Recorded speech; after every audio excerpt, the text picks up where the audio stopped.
So, but I mean, let's get right into it, right? Rukewe, I'm sure a lot of our listeners and guests are wondering, you're like one of the first females we have on the show. So I don't say that this is a all boys show, all boys podcast.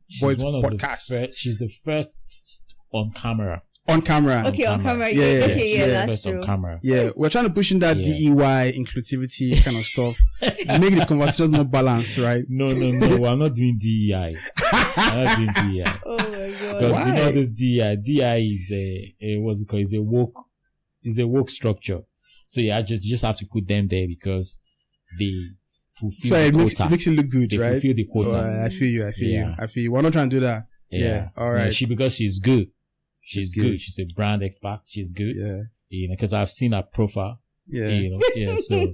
Speaking of being a brand expert, Rukewe, do you want to give us a little brief of, who you are, what you do, your experience, like your career, what gets you ticking generally? Okay. Small girl, big God. Tell me about it. Okay. So,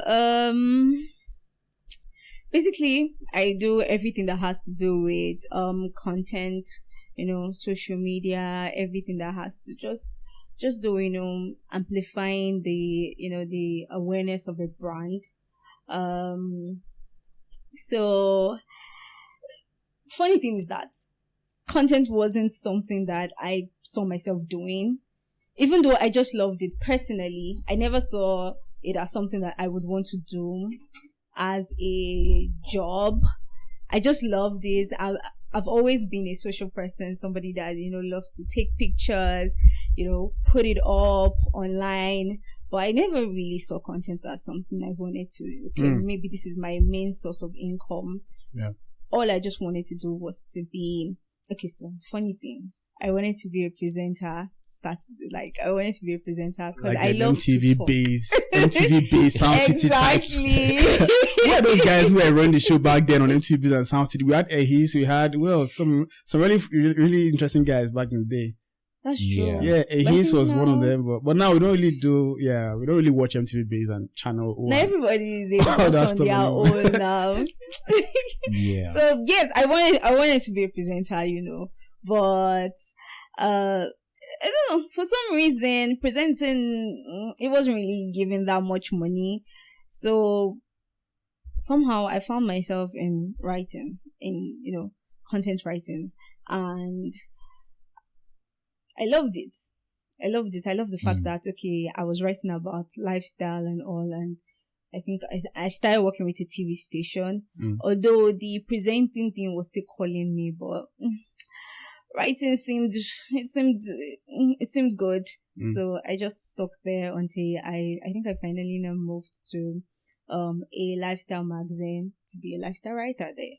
And I think that was when I started falling in love with content, because we would have different celebrities come to the studio. I was just fascinated by, the pictures, the things that they will put on social media. I was just fascinated by it. And sometimes I would just assist. Sometimes I just say, let me just assist you to do something. And I just started falling in love with content. And somehow I think someone had reached out to me. They're, Rukewe, can you help out with this? Because I won't be able to do this. At that point I said, I'm not sure I can do this. She's like, no, just do it. You have that passion for it. And I did it for her, and it was for a particular celebrity, and apparently the person loved the job. And from there it just became content for me. The beginning of something beautiful. Yes, and I would say it's been an amazing journey so far. Stressful, but it's been an amazing journey. So just let me ask you, just on the back of that, right? How long have you been doing content and digital brand management?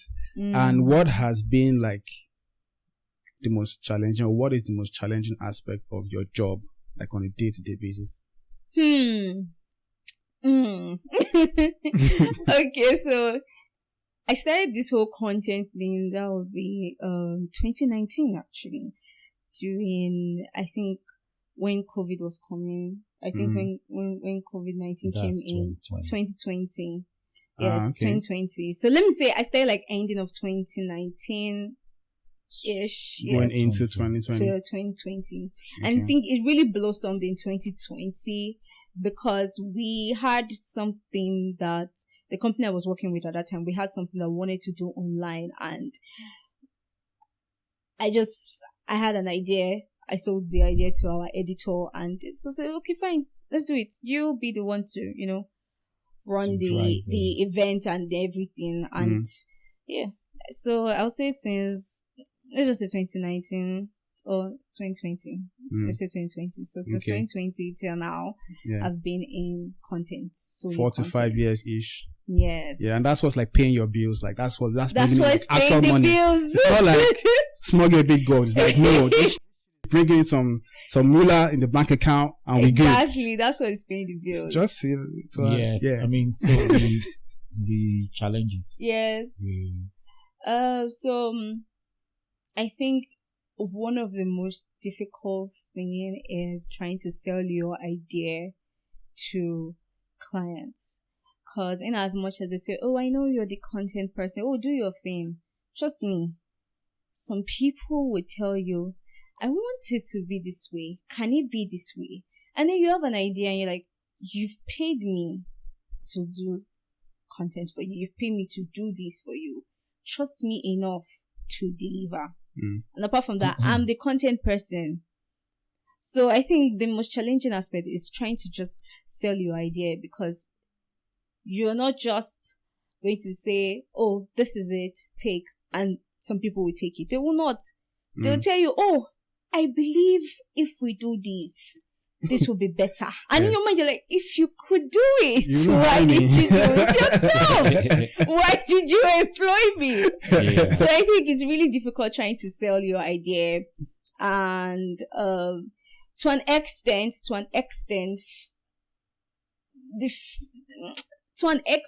funds. Yeah. Yes, to an extent, because some people believe that, oh, it's not that expensive, so why are you charging this amount? That I can do. Yes. Yeah. And it's a lot of time. I think what people need to understand is that you're not just paying for the work to be done. It's also a lot of thinking for me. It's not just hands-on. Yeah. It's also a lot of thinking for me. The creative part of it. Yeah, and I think that's where because that's actually my profession as well. Okay. And when you mentioned that it's a lot of stress on your mental, what's it called? Muscle that you have to stretch and all. And I know that sometimes can be very fun, but what I try to do is I tell them that it's your idea. I tell the clients it's your idea. I'm just trying to help you expand it and all. So that in turn kind of gives me less stress. So in their mind they think it's the idea. They think it is their own idea. Yeah. You get, so I just kind of like do it like that. But I mean, I say that to say that it's a very especially when you have to expend a lot of thinking, a lot of developing the idea and all and everything. It actually is very, very stressful. And it doesn't really pay as much.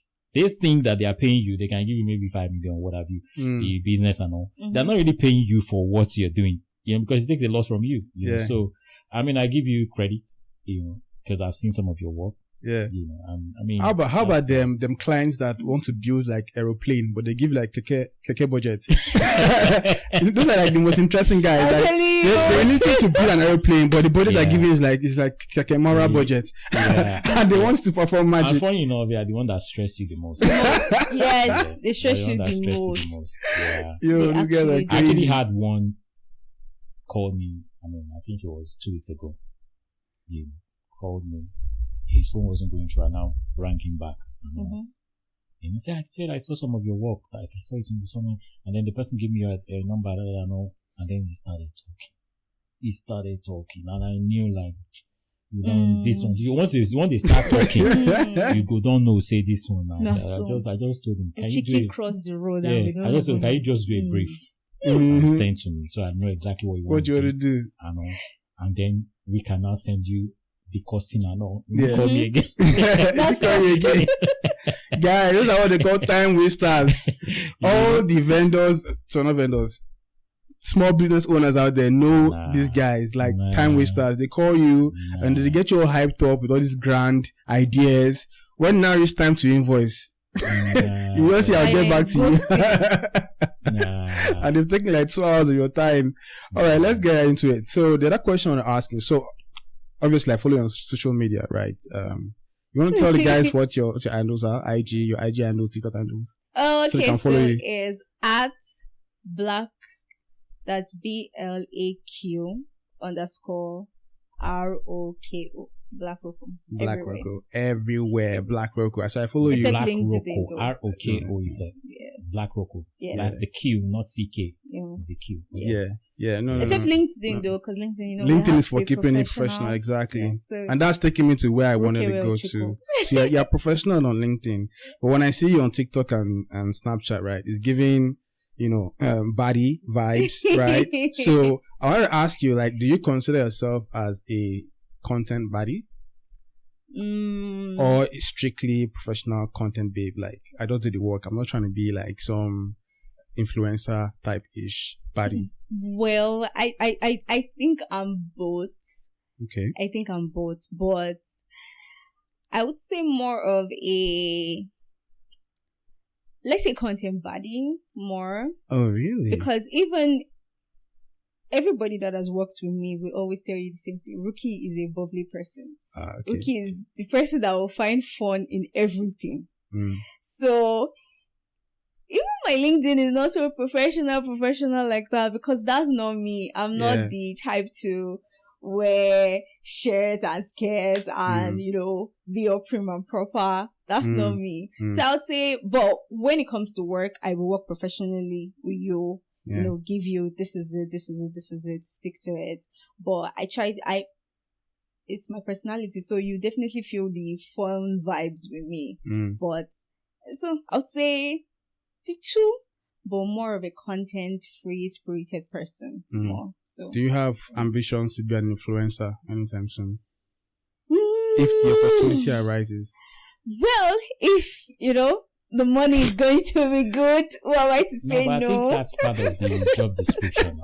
I mean, Abby, I think that's part of the job description. Are you not partly an influencer as well? Or you are not except of course if that's what you want to do fully, as in full time. But it's inside. I feel like there's a difference between content and influencing though. Yes. Like content can be more back end. Like you're making things work on the back, but you're not like at the forefront of promoting brands. Everything is actually in the brand management. Yeah, sure. Yes. Yeah, sure. I don't consider myself an influencer, and I don't really want to be an influencer per se. You don't want to vie into that? No, I just want to be more like a UGC, a user generated creator. Okay. So, an influencer, no matter what, you have to give good reviews. Yeah. Because you're influencing people to buy that brand. So you have to give good reviews, even if it's terrible. Yeah. But if you are just somebody that will create content, you just want to be, a UGC creator. Yeah. You're going to use the product and you're going to give your feedback. Exactly. Honest feedback. So that's the kind of content person I am. That's if you do want to work with me based on you want me to sell your brand. Yeah.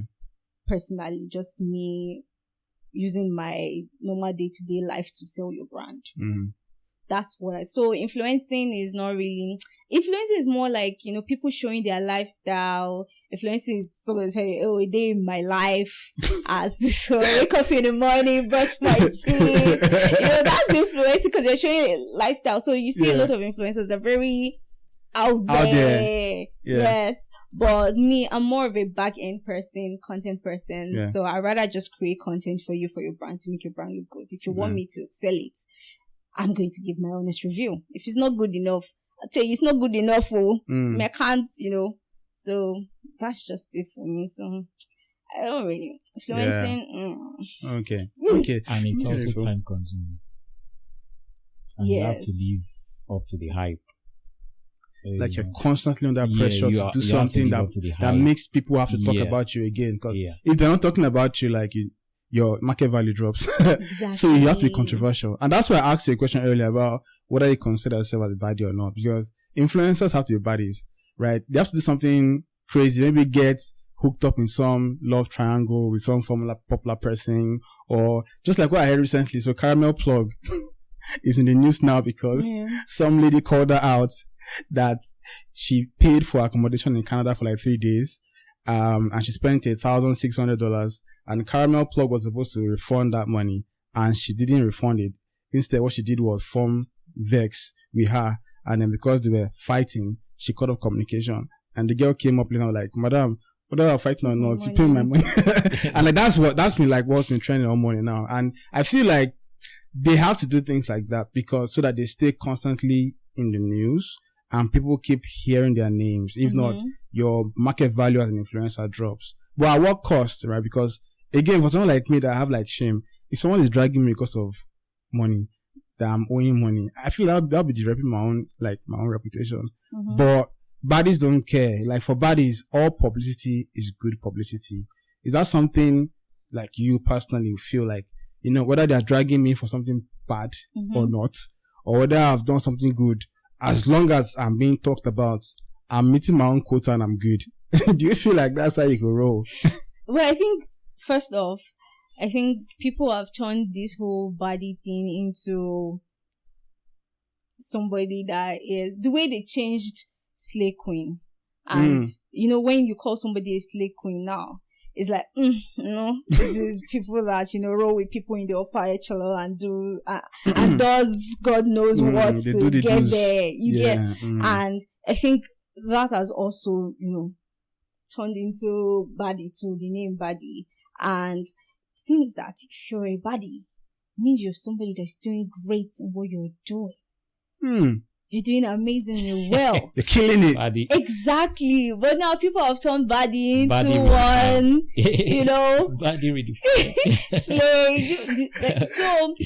I think it's just really crazy. And I wouldn't blame some people though, because of people that say, "Oh, I'm a baddie," because of how they now dress and, you know, show themselves. And that was another topic on its own. Okay, so to you, a baddie is an independent, hardworking lady that's killing my career, not a small girl with big God. No. Oh my God, I think Resh. came from badass, right? Yeah. Okay. Came from badass. Yes. Baddie. I think so. Or the word baddie came from badass. Yeah. Like the female version of a badass. So. Yeah. I'm bad. Yeah. All right. Okay. Fair enough. Yeah. I mean, Ochuko is really, Rukewe. I don't know why I like the Ochuko. I think it's a Rukewe. I think you're giving us, you know, that chill vibes, which is cool. I was going to ask you, do you roll amongst the creatives, like, because I know a guy who is very controversial. You know, he's the one that he's the principal in charge of Orange Academy. I don't know if you know Orange Academy. I've heard of them. Yeah. Yeah.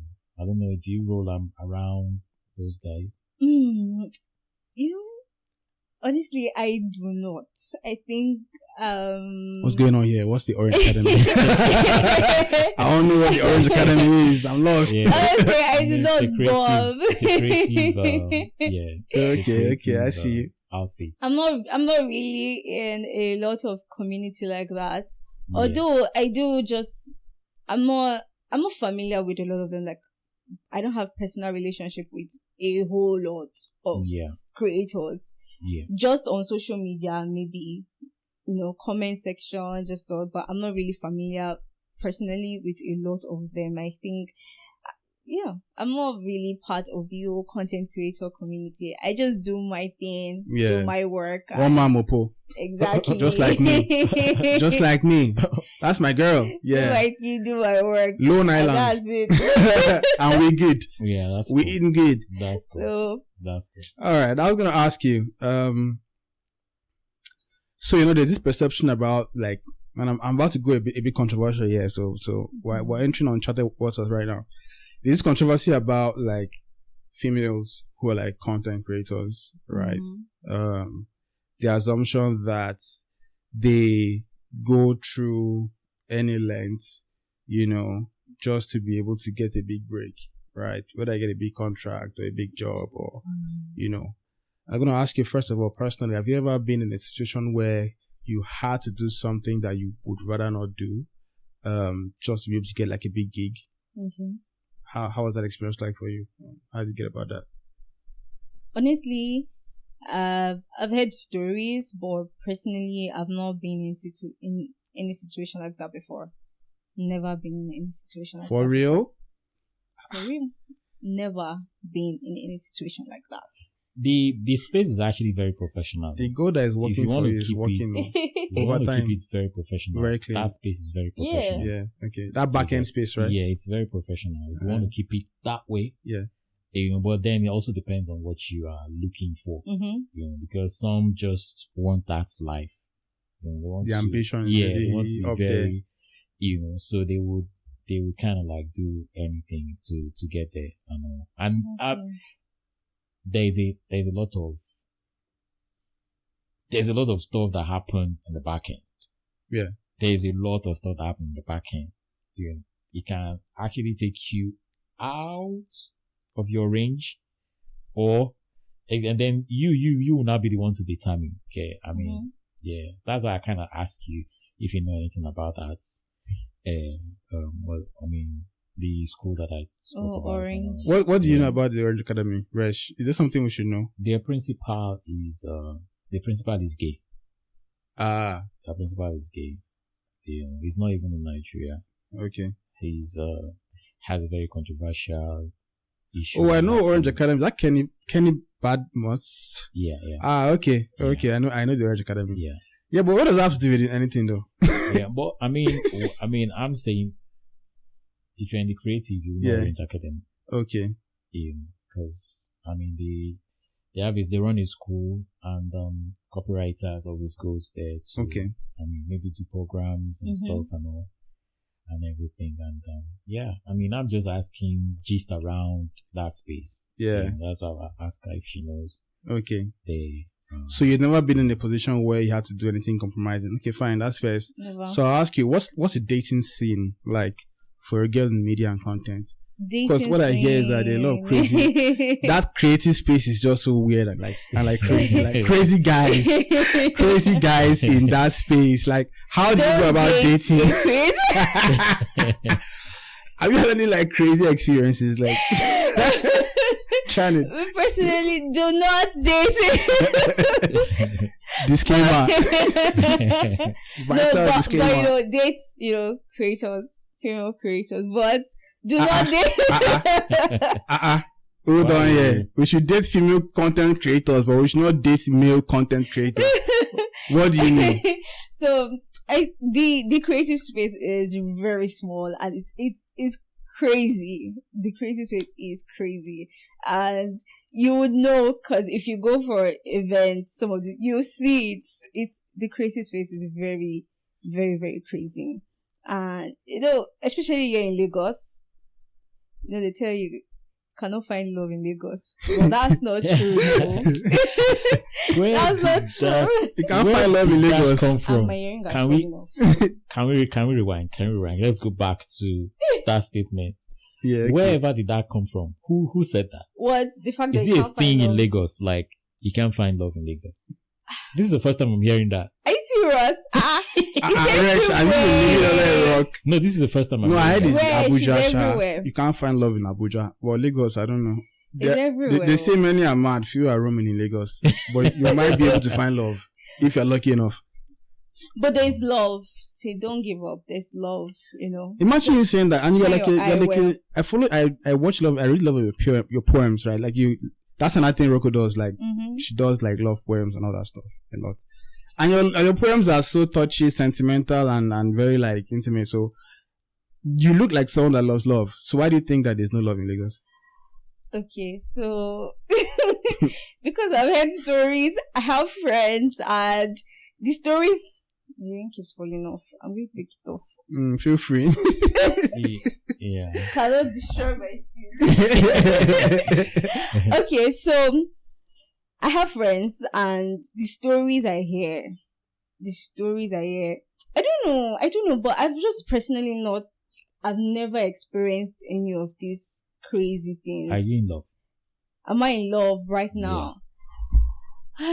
No, I'm not in love right now. Okay. But I don't know. There's somebody though. Okay. But There's I'm always somebody. learning. No, That's one thing I know about shorties. Like, don't let them deceive you. There's always somebody. Even when the shorty tells you, nah, I'm not seeing anybody, I'm single. Every time there's always somebody. It's Please. not every time, but there's somebody. But I'm not in love yet. So you're walking your way to that point. Yes. Of the love If the thing. person behave himself